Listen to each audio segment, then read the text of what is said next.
Bonjour tout le monde, aujourd'hui on va travailler un exercice du rôle de muscle strié squelettique dans la conservation de l'énergie. Bien sûr, cet exercice il consiste à étudier l'effet d'un manque d'exercice sportif ou ce qu'on appelle le tabagisme, c'est-à-dire l'utilisation du tabac, sur les réactions responsables de la libération de l'énergie au niveau des muscles squelettiques striés. Donc l'exercice, il donne plusieurs données, donc nous avons plusieurs questions. Donc on va commencer par la première partie de l'exercice. Le manque d'exercice sportif chez l'homme augmente sa fatigabilité. Pour expliquer l'origine de cette fatigabilité, c'est-à-dire si l'homme il ne fait pas suffisamment d'exercice, donc les muscles deviennent fatigués. Donc pour déterminer l'origine de cette fatigabilité, une comparaison de certaines caractéristiques de mitochondries ont été effectuées chez deux personnes. L'une entraînée pour un exercice physique de puissance donnée et l'autre non entraînée. Le document 1 résume les résultats obtenus, alors que le document 2 donne les résultats de la comparaison de production d'acide lactique et de consommation de l'oxygène chez les deux personnes. Donc voilà le document 1. Donc le document 1, il présente que nous avons chez la personne entraînée, donc le volume total de mitochondries par rapport au volume de cellules, c'est 11%, et les activités enzymatiques mitochondriales, très importantes. Chez la personne qui ne fait pas d'exercice non entraîné, donc le volume des mitochondries, c'est 5%, et l'activité des enzymes, bien sûr, elle est faible. Dans le document numéro 2, nous avons des histogrammes. Les deux premiers histogrammes chez la personne non entraînée, et les deux derniers, c'est la personne non entraînée. Nous avons cet histogramme pointu, il présente la quantité d'acide lactique produit en millimoles par litre. Et le deuxième histogramme coloré, il présente la consommation de dioxygène en litres par minute. Donc nous avons aussi une remarque, le phénomène de la fatigue musculaire est lié à la baisse de réserve d'ATP au niveau de fibres musculaires. Donc si le muscle est fatigué, donc l'origine de cette fatigue, c'est les réserves d'ATP. C'est-à-dire si l'ATP est faible, le muscle devient fatigué. La question, en exploitant les données de documents 1 et 2, expliquer l'augmentation de la fatigabilité observée chez la personne non entraînée. Donc l'exercice, nous avons deux parties de l'exercice. La première partie consiste à exploiter les données. Donc on va faire une petite analyse de document 1 et une petite analyse de document 2. Et après, on va expliquer pourquoi il y a une augmentation de la fatigabilité chez les personnes non entraînées. Donc le document 1, donc nous avons ici dans le document, donc en document 1, donc nous avons le volume total des mitochondries est très important et l'activité mitochondriale aussi elle est importante chez la personne entraînée, alors que chez la personne non entraînée, nous avons une activité qui est faible des enzymes et le volume total des mitochondries aussi il est faible. À partir du document 2, on observe que ici, chez la personne non entraînée, il y a une grande quantité d'acide lactique produite, c'est 12 millimoles par litre, alors que la consommation de l'oxygène au litre, elle est très importante.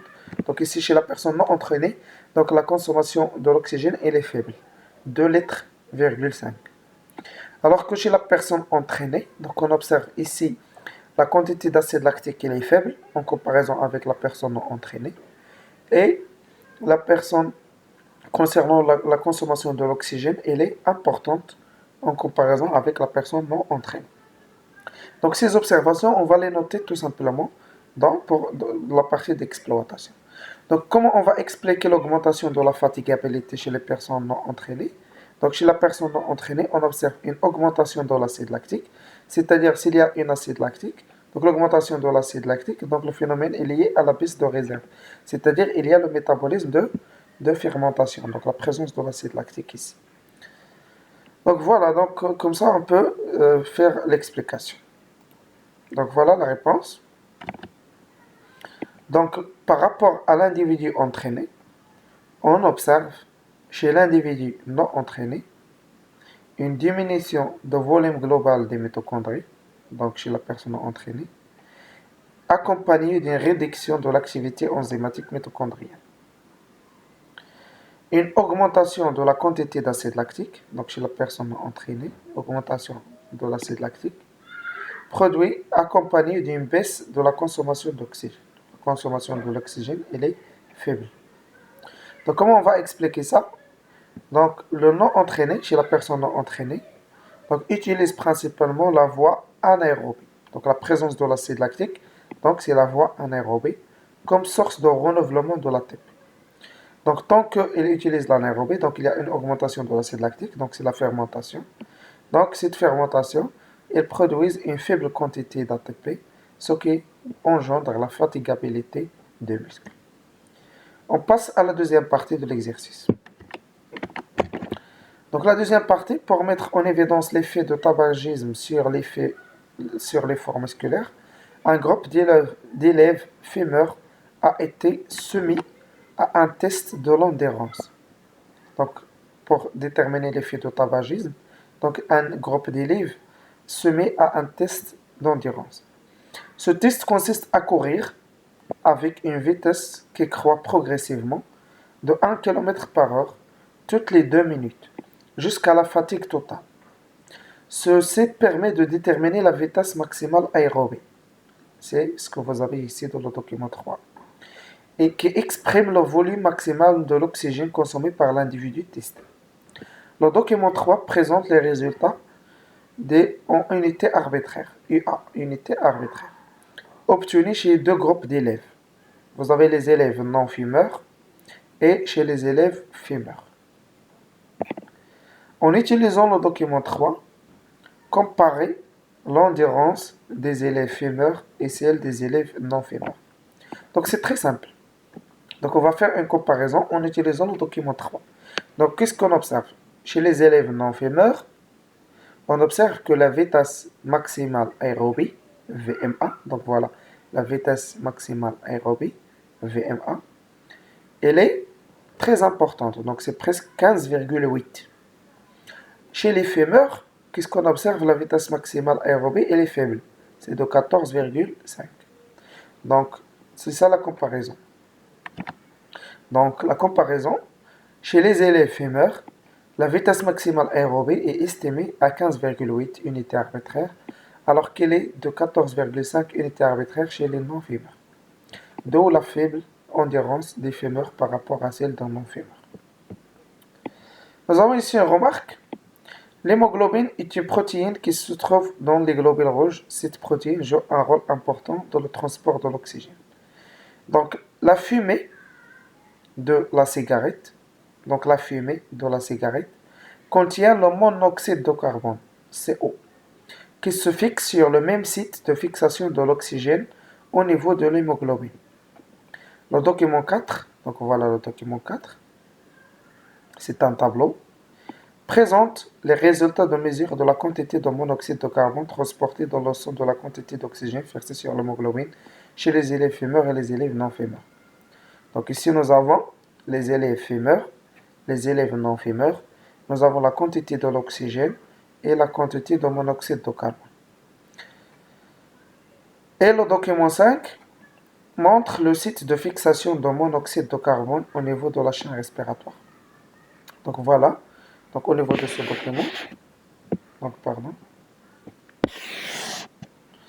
dans le document 5, ici, nous avons l'arrêt de transfert des électrons.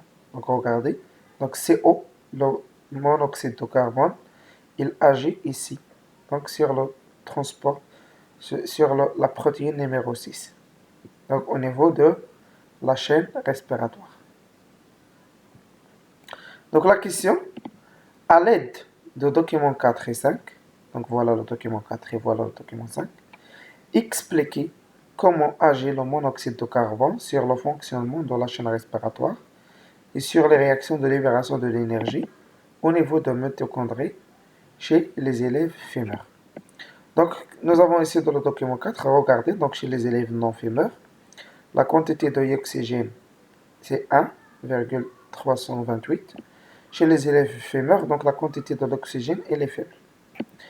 Donc, regardez la quantité de monoxyde de carbone, ici, chez les non-fumeurs, c'est 0,2, donc 28. 0,28. Chez les élèves fémurs, on observe que la quantité de monoxyde de carbone, c'est 2, donc, comment agit le monoxyde de carbone? Donc, regardez, donc le monoxyde de carbone, qu'est-ce qu'elle fait? Elle fait l'arrêt de transfert des électrons. Donc, il bloque la chaîne respiratoire. Si la chaîne respiratoire est bloquée, donc la mitochondrie est totalement paralysée. Et si la mitochondrie est paralysée, donc la personne fémur, chez les fémurs, donc les mitochondries sont bloquées. Et s'il y a un blocage, bien sûr, des hémoglobines et un blocage des mitochondries, donc il va y avoir suffisamment de respiration. Donc les cellules, elles vont faire la fermentation. Et s'il y a une fermentation, donc cette fermentation, elle va produire l'acide lactique. Et la production de l'acide lactique, elle va provoquer la fatigue musculaire. Donc c'est ça l'explication. On va noter tout ça. Donc nous avons toutes les données ici. Donc la réponse de question numéro 4 de cette explication.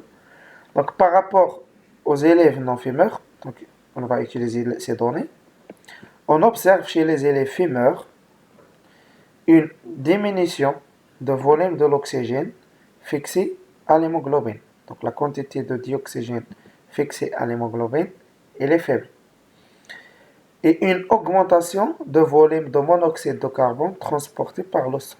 Donc le monoxyde de carbone transporté par le sang, donc la quantité elle est très importante.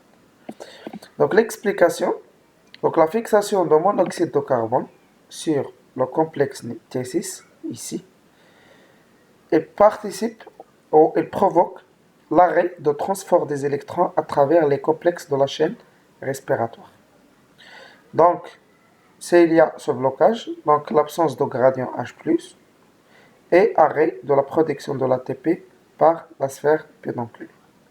Et bien sûr, s'il y a un arrêt de cette chaîne, donc il va y avoir tout simplement, il va pas y avoir la synthèse de l'ATP. Donc on va continuer la dernière partie de l'exercice. Donc les fumeurs se plaignent souvent de crampes musculaires. Les crampes, c'est les claquages. On les appelle aussi des claquages. Donc souvent des crampes musculaires.